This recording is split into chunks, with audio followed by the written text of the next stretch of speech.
Viewers, welcome to one day TV. నేను మీ వంశీ. ఈరోజు మన స్టూడియోలో సీనియర్ జర్నలిస్ట్ మహేష్ గారు ఉన్నారు. సార్ నమస్తే. సార్ RRR రిలీజ్ చేస్తున్నారు. అసలు ఎందుకు రిలీజ్ చేస్తున్నారు? దీని వెనకాల రాజమౌళి గారి మాస్టర్ ప్లాన్ ఏమైనా ఉందా? మాస్టర్ ప్లాన్ ఏముంటుందండి ఇందులో? ఇప్పుడు చాలా సినిమాలు హీరోల బర్త్డేలకో వాటికో రిలీజ్ చేస్తున్నారు కొన్ని సినిమాలు. ఇప్పుడు అది ట్రెండ్ అయిపోయింది. కానీ RRR రిలీజ్ అయితే కాదని నా ఉద్దేశం.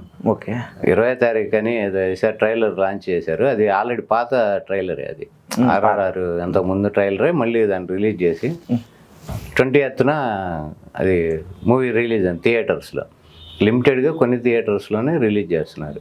అసలు ఎందుకు చేస్తున్నారు? ఎందుకంటే అసలు అది సినిమా కాదు రిలీజ్ చేస్తుంది వాళ్ళు.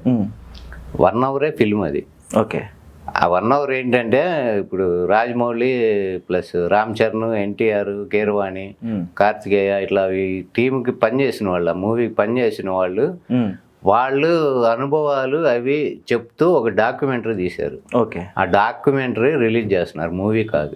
ఓకే మహేష్ గారు, సో నార్మల్గా ఏమనుకుంటున్నారంటే ఇప్పుడు మొత్తం ఇంటర్వ్యూ టైప్ కాకుండా RRR అప్పుడు కొన్ని సీన్స్ ఎడిటింగ్లో పోయిన సీన్స్ అని యాడ్ చేసి దీన్ని ఒక మూవీ లాగా తీసుకుని వచ్చి ఒక డాక్యుమెంటరీ లాగా చూపిస్తున్నారని అంటున్నారు. ఇది ఎంతవరకు నిజం?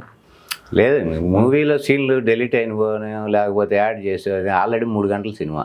ఇప్పుడు మళ్ళీ ఇవి యాడ్ చేసి రిలీజ్ చేశారు అంటే 4 గంటలు అవుతుంది. 4 గంటల దగ్గర.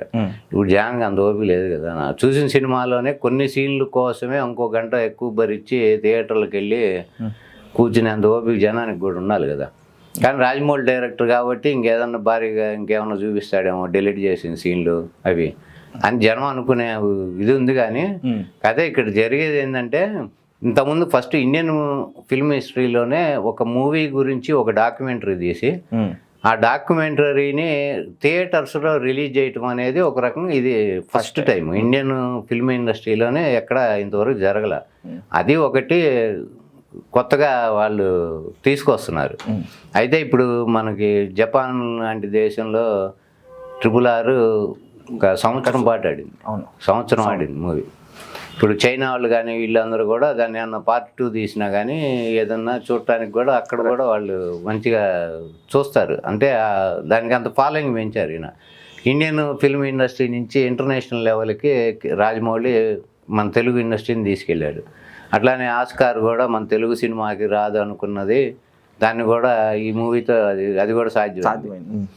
అట్లా ఇంత హిస్టరీ క్రియేట్ చేసింది కాబట్టి దీని వెనక ఉన్న సంఘటనలో ఇప్పుడు మన రాజమౌళి ఇంట్రడక్షన్ సీన్ చూస్తే మనకి అది చాలా బాగా చేశాడు. అంటే ఇంతకుముందు మూవీస్లో అట్లాంటి హీరో ఇంట్రడక్షన్ సీను లేదు అసలుకి. అందుకే అదొకటి అట్లాంటి సీను. ప్లస్ ఇంటర్వెల్ బ్యాంగ్లో ఎన్టీఆర్ జంతువులతో పాటు బోన్ నుంచి ఇట్లా బయటికి దూకేది.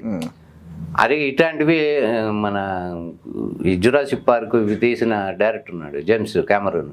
ఆయన కూడా రాజమౌళిని ఆ విషయంలో బాగా తీశాడని ఆయన చాలా ప్రైజ్ చేశాడు. అట్లాంటి సీన్లు అవి ఎలా తీశాడు, దాని బ్యాక్గ్రౌండ్ ఏంటి, ఆ థాట్ ఎలా వచ్చింది, ఇటువంటివి రాజమౌళి చెప్తాడనమాట ఈ డాక్యుమెంటరీలో. ఆ మూవీ చేసినప్పుడు వాళ్ళ అనుభవాలు అవేమో కాస్టింగ్ రామ్ చరణ్, ఎన్టీఆర్ కానీ, మ్యూజిక్కి ఇప్పుడు ఆ పాటకి ఆస్కార్ వచ్చింది, దానికి సంబంధించి కీరవాణి, తర్వాత మిగతా మొత్తం సెట్లు మొత్తం సెట్టింగ్స్ కానీ మూవీకి సంబంధించి గ్రాఫికల్ వర్క్ కానీ యానిమేషను ఇటువంటివన్నీ అవన్నీ చూసుకొని అవన్నీ కోఆర్డినేట్ చేసుకున్న కార్తికేయ. వీళ్ళ అనుభవాలు అవి కేవలం అవి మాత్రమే ఆ డాక్యుమెంటరీలో ఉంటాయి. గంట సేపు ఉంటుంది. ఓకే మహేష్ గారు, RRR Part 2 ఉంటుందా?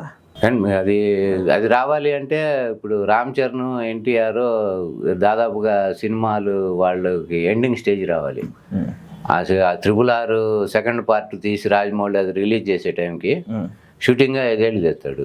ఇప్పుడు సెట్స్ మీద ఆల్రెడీ మహేష్ బాబు ఇది ఎప్పటికి అవుతుంది, ఎప్పుడు రిలీజ్ అనేది కూడా 26, 27 అవుతుందేమో మహేష్ బాబు రిలీజ్. స్టార్ట్ అవ్వలేదు. అదే 26, 27 అవ్వచ్చు.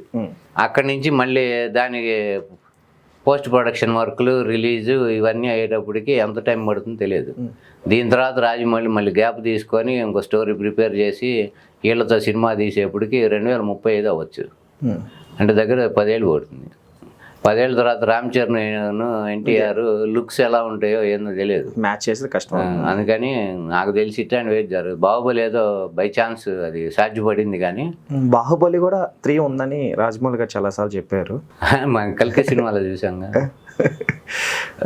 దాని మీద సెటైర్ నీకు మళ్ళీ దొరకను ప్రభాస్ అంటాం. ప్రభాస్ కూడా నీకు ఇంత ఫాస్ట్గా మూవీస్ 4-5 ఒప్పుకున్న కారణం ఏంటంటే అతనికి కూడా మీరు బాడీ ఫిజిక్ అది చూస్తే యాక్టివ్గా ఉన్నది బాడీ. మీరు నుంచోనే ఫైట్లు ఉంటాయి ప్రభాస్వి. అంతకుముందు పరిగెత్తా ఫైట్లో లేకపోతే బాడీ ఈజీగా మూవ్ చేయటం అది చాలా మీరు గమనిస్తే స్లో అయిపోయింది. అందుకని వీలున్నంత త్వరగా ఆయన కూడా ఫాస్ట్గా సినిమాలు చేసేద్దాం అనుకొని ఉన్నాడు. ఇప్పుడు రాజమౌళికి కనుక బుక్ అయ్యి ఒక 5 ఏళ్ళ పాటు సినిమా తీసాడు అనుకోండి, మిగతా సినిమాలన్నీ కిల్ అయిపోతాయి ఆయన చేయాలనుకున్నవి. కానీ ఇంకా ఆయన ఏజ్ కానీ ఇప్పటికే ఆల్రెడీ 46-47 ఇయర్స్ దాదాపు ఉండొచ్చు ప్రభాస్కి.